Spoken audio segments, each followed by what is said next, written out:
Back for another edition of In the Huddle, guys. Merry Christmas, happy holidays. It's now moving into New Year's. And guess what? We had a great slate of games over the weekend.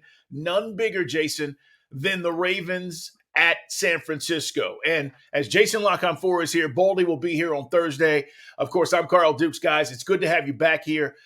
We hope you had a great holiday. But this thing now is starting to get a lot clearer. And for the Ravens, Jason, I know we've talked a lot about this team this year, and I've been on them. Every team has their flaws, but damn, that Lamar Jackson is really good. And when you need plays made and you need first downs and extending plays, I don't know if there's anybody better in the league. They're now 12-3 with their win over San Francisco last night. And Jason, I thought this was a beatdown. This was a dominant performance by the Ravens last night. Absolutely. Emphatically, to go on the road on Christmas night and do that to a team that had been otherworldly for most of the season, had been otherworldly since their bye week, and had been in a completely different solar system than everybody else since their bye week at home, right? Where they're efficient, they're running at efficiencies that, the analytics people would tell you put them in historic terrain. Like and to get embarrassed and have their pants pulled down on national TV in their building in a way the likes of which we don't ever see, incredibly rare. Yeah, it's a statement for the Ravens. It's a huge statement. And I think it's also a statement, Brock Purdy also made a statement. It's a little different statement than the statement the Ravens made. But I thought this would be a 30-22 type game, 30-21. I just thought San Francisco would have too much offensively for the Ravens. And look, the first half, San Francisco had 231 yards. San Francisco averaged 8.8 yards per play in the first half of that game. And I'm sitting there thinking, well, the well's going to break in the second half, right? Like, it's McCaffrey off running behind Trent Williams whenever they want it. And it's Kittle in the middle of the field whenever they want it. And if they keep that up, the Ravens aren't going to be able to keep pace. Because I'm thinking, well, Brock Purdy can't take a sack or throw a pick to end every drive. Little did I know, Brock Purdy was just getting started. The 49ers got unmasked. And I mean, you saw it again last night, and I've been saying it all year. Trent Williams is the MVP of the San Francisco 49ers. Trent Williams, they go as Trent Williams go. Like, he is the main cog in that whole thing. He takes it to the next level, running the ball, throwing the ball. And Purdy's having an off night, and it starts crumbling. And then they take Trent Williams has a groin issue, and he leaves, and then forget about it. Like, at that point, the game was over. Those backup tackles, all of a sudden, Clowney shot out of a rocket. Van Noy shot out of a rocket. Like, Brett Urban's getting 2 sacks. The drop-off from Trent Williams to anybody else in that system is nothing short of massive. Mike McDonald, the Ravens defensive coordinator, he should be a head coach. I think he will be a head coach. He got in Sam Darnold's head, and he had him so shook. And, Darnold later, but more to the point, Brock Purdy had him so rattled, had him so scared, frankly. Not scared to get hit or to get hurt, but scared to be unmasked. You could see that kid's psyche crumbling right before you, drive after drive after drive. And now Kyle Shanahan better build him up real quickly. And if Kyle Shanahan doesn't have Trent Williams, I'm telling you, they're not going to the Super Bowl. They're not. And the NFC's watered down, but they're not going to the Super Bowl without Trent Williams. He's got some work to do on that kid. Defensively, the 49ers, they're big and bad. The Ravens are rotating tackles. They don't have a left tackle or a right tackle they trust. And where was Bosa? Where's Bosa? That's what he got all his money for. Where's Bosa? Where were you? What were you doing? You couldn't beat Patrick McCary? You couldn't beat Daniel Fa'alele? Come on, bro. Man up. What was that? They got whipped. I mean, they got whipped, and Lamar Jackson just does what he does, which is make things happen, whether it's on script, off script, bring out the best in everybody around him. And for them to do that without Mark Andrews, without Keaton Mitchell, while they're rotating tackles. Like, Odell didn't practice much this week. Zay Flowers didn't practice much that week.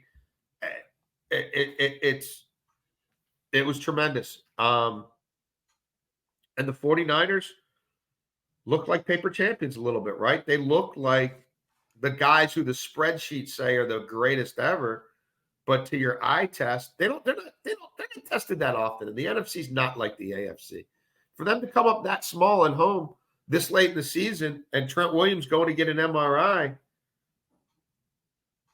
look out. Look out for the Lions. Look out for the Lions. Look out for the Rams.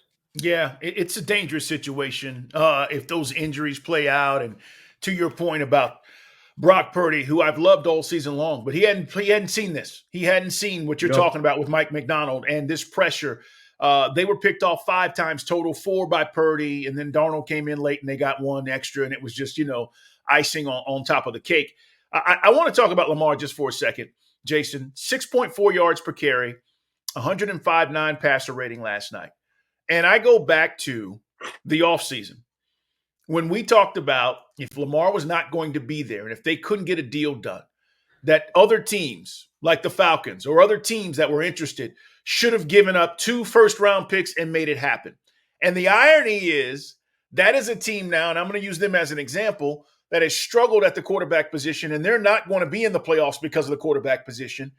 And the Ravens have rode Lamar Jackson, and we can talk about Todd Monken and all the things around, Sure. But ultimately it's still about him making the plays that he needs to make. And I just think when you talk about guys being worth it, like when he got his deal and he got his bag, this is a completely different team without him. And I'll tell you this, I talked to some of the guys on that staff before the season started, and I remember one of them saying to me, we've got a real chance with Lamar. And you hear that and you kind of go, all right, but then you see it. And I know you're around it. Yeah. You watch this team closely, but it's like, dude, he is a complete difference maker. And I got to tell you this, everybody. If they win next week against the Dolphins and they clinch home field, it's going to be a problem. It's going to be a problem to go to Baltimore and try to win out, whether it's Kansas City, whether it's Buffalo or Miami coming back. I don't care. So next week's a huge game. You got past this one, but they can clinch the top seed next week, Jason. And I think Lamar, it's a quarterback league. He's carrying them, and you said it. Guys didn't practice last week. It didn't matter. We're still going to make plays. Well, he's the MVP. I think that everybody knows that. We did the case study a few weeks ago. Compare Lamar and who the next best player on the Ravens offense is, and then do that exercise, for the Brock Purdy's of the world. And it's apples and oranges. Lamar makes the whole thing go. He is the offense. It is Lamar-centric in every way, shape, or form. And he would have ran for more yards last night if he had to. It wasn't a close game, and so he didn't have to do a whole lot of running in the second half. And, he didn't. But when he needed to take off for 30 to help, end that first half as emphatically as they did, well, he was able to do that. He's a special player. And I tried to call out all these feckless frauds and cowards who run these NFL teams and who colluded against this young man and try to act like he was less than or something else, or that he wasn't truly available, or that it wasn't even worth. No one picked up the phone to call him to have a conversation with him. And they're all getting what they deserve. Arthur Blank, you're getting exactly what the F you deserve. Woody Johnson, you're again getting exactly what the F you deserve. Josh Harris in Washington, bro, you had a chance to come in. And I know it was a little late in the game, but I hope you learn from this. I hope as a young owner, you see that these opportunities don't happen very often. And just because the rest of the billionaires want to pretend that it's more important to keep salaries down or, to hide behind no guaranteed salaries than it is to actually go out and try to reward their fans with the best players possible whenever they're available. It was shameful. It was a shameful display. And there's people out there shilling now for these owners well, nothing was going to happen anyway. Get out of here. How do you know? How do you know what Steve Bisciotti would have done if somebody put $270 million fully guaranteed on the table? And the worst case scenario is they're paying that young man what he's worth. Okay, well, all right, did we do their work for them? Maybe, but we took a shot. I mean, what made more sense? Having Aaron Rodgers take you over a barrel for 3 months and now he gets to pick your coach and GM and your offensive personnel again next year when he's only played 4 snaps for you? Like, what's worse, getting put over a barrel by him, or maybe helping the Ravens in the end negotiate a contract? But at least you gave it a shot. I mean, that was exactly what it was. You could see it in real time. It was shameful. And these same owners who will come to any jurisdiction at any time and give me $600 million more for my lease, give me $500 million more for stadium upgrades. Tennessee, build me a $1.4 billion stadium so that we can host a Super Bowl. Right. But when it's time to go out and put that money into something like this, they all just sat back and pretend like this situation wasn't actually happening, that he didn't actually go on social media and write a letter in his own words about why he's never going to play for the Ravens again. And even that didn't prompt one of you, I don't even want to say what I want to call you, one of you not to pick up the phone and have a conversation with him. Fans should demand more, man. The money they ask you to pay, you should demand more of your owners. No doubt. Let's switch gears, talk about another game we saw yesterday on Christmas Day. It was great, by the way, to have Christmas football. It was awesome. The Raiders. I got to give you props, my friend. About 3, maybe 4, 5 weeks ago, we had a conversation about Antonio Pierce, and you gave a eloquent outline of why he is deserving, why he fits what the Raiders do, why growing up he was a Raiders fan. He's a player's coach. And we fast forward to yesterday where the Raiders go into Kansas City and beat Patrick Mahomes 20-14. I thought the game plan was on point. They did an excellent job of executing. And then you saw the emotion of Antonio Pierce after, knowing how big that win is. Jason, this dude should get the job.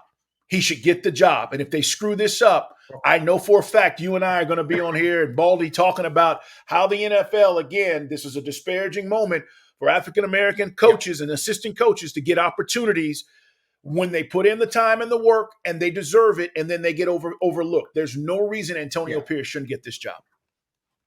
Look, we want to talk about feckless, pathetic ownership. You got it there, right? He got people to build it. He didn't even do the stadium deal himself. I mean, that's right. Alderson put it together. Like, it fell into his lap. Like, he wasn't born on third base. He was born in the batter's box, almost coming all the way back around the score. He's a left-handed hitter who was born in the opposite batter's box. All he had to do was reach out his foot a little bit and touch home plate, right? So, like, you can't do anything on your own. You have been unable to steward that franchise whatsoever. And now all this is going on. Like, and we got Woody Johnson out there telling everybody why he's going to keep his people. He's keeping his people because the quarterback wants him to keep his people. It's not like because they're empowered. He's boxed in. You, Mark Davis, by the time this podcast hits, you should have already come out and said, we've offered Antonio Pierce a 3-year contract extension to remain our head coach. Like, because if you were not to do that, if you go on a wild goose chase and end up hiring some bobo, because you'll hire some bobo, that is not only a slap in Antonio Pierce's face, it would be a direct repudiation of every signal your locker room is sending you. It would be literally to spit in the face of those guys and to tell them, I know better. Even though I've never gotten a damn thing right. And he's come out and said, hey, eventually I got to get this right. Like, it would literally be such a you peasants, you know what I mean? You fools, you think this is enough? No, I'm going to go get my guy. Like, whatever that means. Like, if he were to do that, I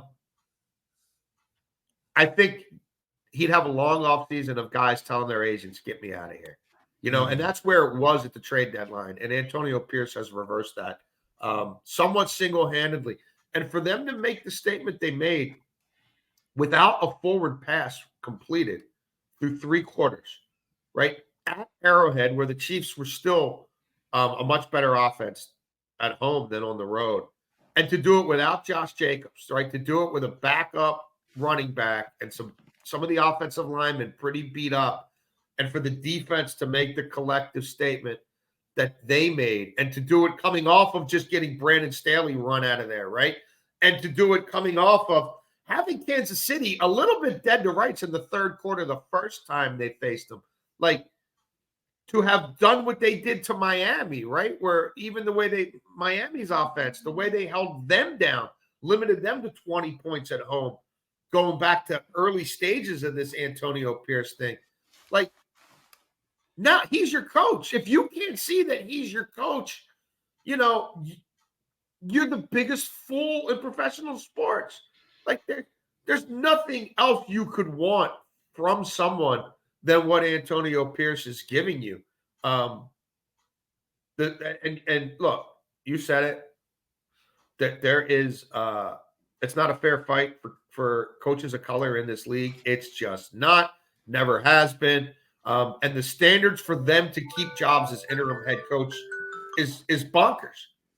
Steve Wilkes should have never been let go out of Carolina. Like, we can do this over time. There was a time when Todd Bowles did the job as an interim in Miami. He should have got the head coach there. Like, it's been happening forever. Like, Mark Davis, if you're who you say you are, and you're your dad's son, and you see things the way he does, and you have the same thoughts about this league and what it should be, and you truly embrace diversity, like, for all those reasons, yeah. And even if you didn't believe in any of that, if you knew an iota about football or team building or men and leadership, and then you would just, this is over. This is your guy. You found your guy. Now go lock him up. That's all there is to it. It's In the Huddle, guys. Follow us in the Huddle Pod on YouTube. Of course, like us, subscribe, and make sure you don't miss an episode. Jason La Canfora, Carl Dukes, Baldy will be with us on Thursday. Let's talk about the other game in which a guy gets benched, and, you say, was this the right decision? All of a sudden, say what you want, the Giants got life in this game. Now, they lose to the Eagles 33-25, but Tommy Devito gets benched, and everybody's going, okay, well, is this desperate? No, I actually like the move by Brian Daboll, because you know what? You've got to give your guys a chance. Yes. They didn't do anything in that first half to move the football, to even getting the scoring position. But two things here, Jason. One, the Eagles in the 3-game skid. And two, is the Devito thing over? Yeah, no, it's over, and it was cute, and it ran its course. And look, they got some things going in Wildcat. The DeVito thing is somewhat, it's never was going to be that sustainable, but it remains interesting when it unlocks new things in the run game. But when he stopped looking to run, and which he didn't really run at all, you saw Tyrod Taylor came in, who doesn't want to run, but there were these opportunities to just take off and go with how that defense was playing. And for DeVito not to exploit that, and then Tyrod Taylor comes in and it's 21 yards here and 15 yards there to extend drives with his legs. It's like, what the hell was DeVito looking at? Like, that should have been, his wheels are his best asset. And they didn't lean into the Wildcat stuff as much as I thought they would. And they had really no semblance of a downfield passing game. So, no, it started drying up in New Orleans, and it continued and bled into the first half of this game. And yeah, you saw the throws that Taylor makes, the ball placement accuracy, understanding when you throw a jump ball, how to sort of throw it and give your guy the best chance to go up and get it. It's just a whole different scale and magnitude of quarterbacking. And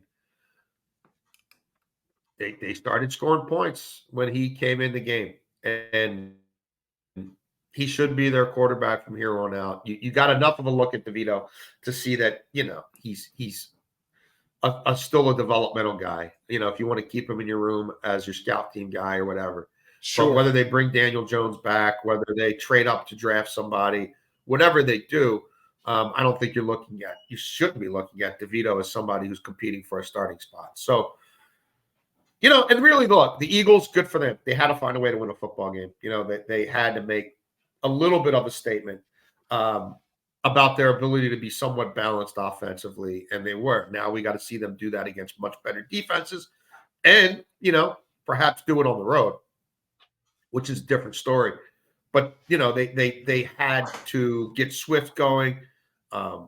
They had to put up some points. Defensively, though, I still have questions. And Matt Patricia ain't it, Yeah. And this is another game where it's closer than you kind of think it needs to be. And you're watching them against a backup quarterback again in the final minutes. And I'm sitting there thinking, Taylor might pull this off. Like if Darren Waller gets up off the ground when he catches that ball and they get one or two more shots at it like they should have had, I'm sitting there saying, at the very least, they're going to get a PI in the end zone, and they're going to get a free play from the one with no time on the clock. And, they might be able to send this thing to overtime with a touchdown and a 2-point conversion. So I still have major questions about them defensively. And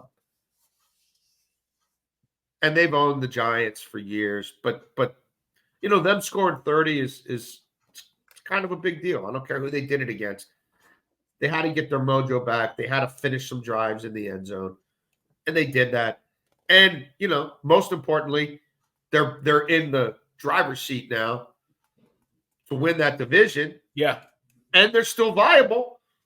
Again, like if San Francisco, if Purdy's banged up and Trent Williams isn't playing football, like they're not going to lose to Washington, but it'll be interesting.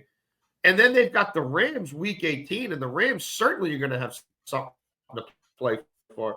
Like if I'm Detroit and Philadelphia, I'm feeling like that one. I got to approach the rest of this season like we could get home field. We need to play our asses off these next 2 weeks because San Francisco might slip up again. We might be able to get home field. Yeah, I was impressed with the way the Eagles were able to finish the game. Give the Giants credit, but you're right. I mean, they needed to stop the wobble, and they did that yesterday. Let's talk about the Dolphins, Jason. I'm going to give you a play that happened late in this game that kind of sums up, I think, the Dolphins, maybe their biggest play of the season because they just needed this, right? I mean, the Cowboys coming in, it's 3rd and 2 with 1:42 left. Dolphins down 2019. They're at the 15-yard line of the Cowboys. And they run the ball for 6 yards. They pick up the first down. And then they drain the clock. And they kick the field goal. And ball game. And Mike McDaniel gave the ball to somebody I didn't think he would. He gave it to Wilson on that play. And I'm just saying, like, the plethora of running backs that they have, right? Yeah. You just kind of, it's like, okay, it's A-Chain, it's Wilson, you throw all these guys in there. Mostert has 20 touchdowns, rushing. It's sick. And so he gives the ball to a guy that he coached for 4 years in San Francisco and he traded for last year. And the point is, guys, this is knowing players. Mike McDaniel figures out how to use a guy. Nobody else wanted Mostert. He was in San Francisco with him too. Nobody else wanted him. He was like, come on. And all of these guys are overachieving. So they beat the Cowboys 22-20. And Tua was great. No picks, clean football again. And as we talked about, they got a big game against the Ravens coming up this weekend. But give them props, right? I mean, they handled business against the Cowboys in a big game on Sunday. Yeah, look, I thought it was incredibly gutsy. And I think that's sort of what people wonder about them, right? Is we know that the coach is super smart. We know that they play hard for the coach. We know that, again, when they're at home and everything's tuned up and everybody's healthy, that they can hit some notes that not everybody can hit. But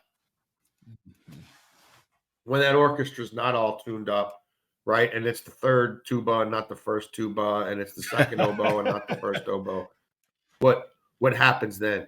Right. And that's what this was. And they showed some moxie. They showed some willpower. They showed an ability to win ugly and to win with some of their, with not a hand tied behind their back, a few fingers. And let's face it, Tyreek Hill has kind of just been a decoy lately when he had, like, I don't really like with what's going on with his ankle. He's not, you're not getting 70 plays out of Tyreek Hill. No. He's on a pitch count and he's not really himself. And then Waddle goes down on top of that. And I thought that over the course of 4 quarters, they would gut Dallas with Mostert. We'll never know because Mostert only played half the game. And the chain is not right. And they're without their center. And they found a way to not only win the game, but to win the game on their terms so that, Dak didn't get another shot at them. Incredibly impressive. I think moving forward, I have questions because you come to Baltimore, you know what I mean? If you're coming to Baltimore and neither of your top two receivers are, who they normally are, and neither of your top two running backs are who they normally are, like that's a speed-based That's team. right. You take all that speed out of the equation. This isn't Dallas on grass outdoors on the road. This is Baltimore at home on grass where they like it. I just think that this could be a tough time for them to have to meet this challenge. But for what they did on Sunday, yes, Tua could not afford to turn the ball over. Tua could not get caught playing glory ball or trying to push it downfield. Against Bland and against the big play defense. And look, Dallas, we know what the script is there, right? They win a certain way. They win by winning the first half. When Dallas does not win the first half, I don't care where they're playing or who they're playing, Arizona, like they could be in trouble that day. And I'm not sure they're going to win the first half against Detroit. I'm sure we'll talk about that game more on Thursday. But even though Dallas is going home, I don't think this is the kind of team they want to face. A team that has multiplicity in the run game and that has a slew of playmakers in the pass game. And a real smart coordinator in Ben Johnson. So this will be an interesting test for Dallas. I know they're 6-point early favorites. That feels like a lot of points for them to be giving right now. It does. And Dallas's offensive line's beat up. Dallas can't run the football. Like Dallas has some inherent flaws, and the defense is overrated. And the defense does what it does because it plays with these leads for 35 minutes, 30 minutes, 28 minutes in these games. When that's not the case, it's a whole different scenario for them. Dallas, I thought Miami would win that game. Miami won that game.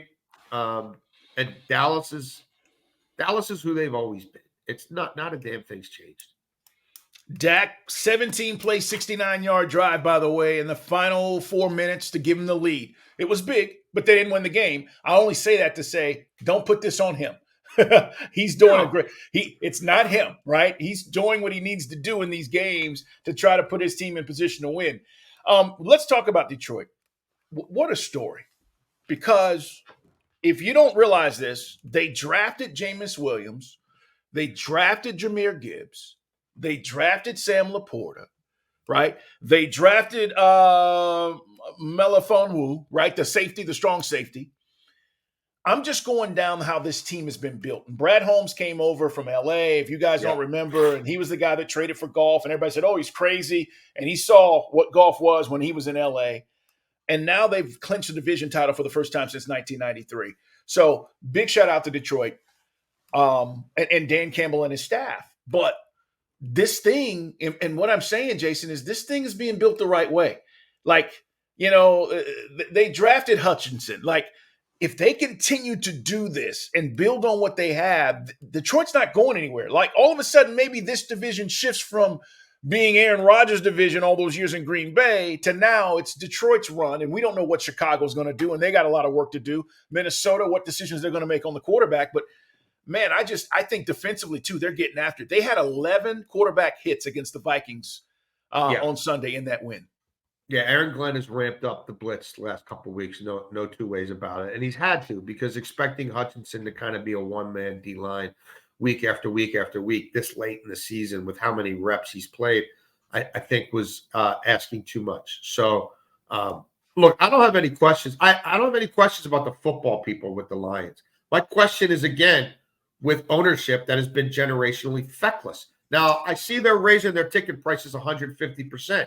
What are you going to do to back it up? Like, the last time I can remember you having a player who looked like he was becoming best of breed at his position was Hawkinson, and you traded him. Not only did you not want to pay him, you traded him in the division. That's right. So, like, are they going to help Dan Campbell out? Are they going to help Brad Holmes out? Like, the golf thing, if he's your guy, that should have been done by now. You've been talking since the offseason. The prices are only going up. That should have been done. That should have been resolved. It started hitting the skids in the middle of the season, then the quarterback started hitting the skids because he's a human being. Like, So my question is, what's the Ford family going to do to take this to the next level? They finally put together some winning combinations of people in the leadership roles. Will they empower them with the checkbook? We'll see. But right now, yeah, they've got their mojo back. They're healthy up front with the offensive line. That's where it starts for them. And they faced some teams lately that are pretty good against the run, and they've been able to move the ball on them. Minnesota being one of them. And I thought if that game was as close as I thought it might be, I thought it was going to be because they made Goff one-handed. They're throwing a ton, and then we know that, him on the road, that could be a couple of picks, and that might be the difference. But they're a sound football team. Defensively, do I have some concerns with them? Yes, I do. The way to alleviate those concerns is to, again, be able to run the ball early in games and not have Goff throw the volume of passes that he's thrown. That's got them in trouble. Because is that defense good enough to withstand short fields given to them by their quarterback against good offenses? No, I'm not sure they are. But I like the way they're playing right now. And Goff is willing to, like, anybody in any given down and distance formation looks like he could be the guy. Like, this could be a winning play for Montgomery. This could be a winning play for Gibbs. This could be a winning play for Williams. This could be a winning play for Laporta. St. Brown has been great all season long, and he's back to being a guy who they're willing to throw the ball to 12, 13, 14 times and sustain drives through him. Yeah, I like what the Lions are doing. That was a big, big moment for them. And there were a lot of sharp people in Vegas who actually, were putting a lot of money on the Vikings and thought the Vikings were going to win that game outright. So, yeah, I mean, again, I told you already, I think the Lions are not who the Dallas Cowboys want to be seeing this week. Like that, this is not, Pittsburgh in October. This is not Seattle a few weeks back. This is, not the New York Giants, who you roll. It's not even the Eagles, who are a good team, but the Eagles haven't played well in Dallas in 6-7 years. This is a different ask. I think the Lions will be very up for this game on Saturday. And I think you'll know who's going to win this game by the end of the first quarter. If Dallas does not come out and score points early in this game, I think Dallas is in deep trouble. Jason, let's talk about the Browns. They are in contention, and I mean real contention for potentially, doing something nobody expected. No Denzel Ward, no Anthony Walker, their middle linebacker. Their tackles are jacked, right? I mean, they're offensive tackles. Quarterback changes, you've seen it all season long. No Nick Chubb. Nick Chubb hasn't played in months. It's unbelievable. And here Kevin Stefanski is with Joe Flacco at 10-5 after beating the Texans 36-22 this weekend. So what's the deal here, man? What are we going to get from the Browns? You know exactly what you're going to get. You're going to get a deep shot on the first play of the game. It might be Njoku. It might be Elijah Moore. It might be Cooper. It was a whole lot of Cooper in this one. Yeah. And I kind of wondered. I kind of thought Stingley might do the job on Cooper. So I was playing Njoku, Moore, couple of the running backs in the past game. That it just turned out. Now I'm going to throw it 15 times to Amari Cooper and let him go for 250 on you. Like, they know exactly who they are. They are going to do what they do.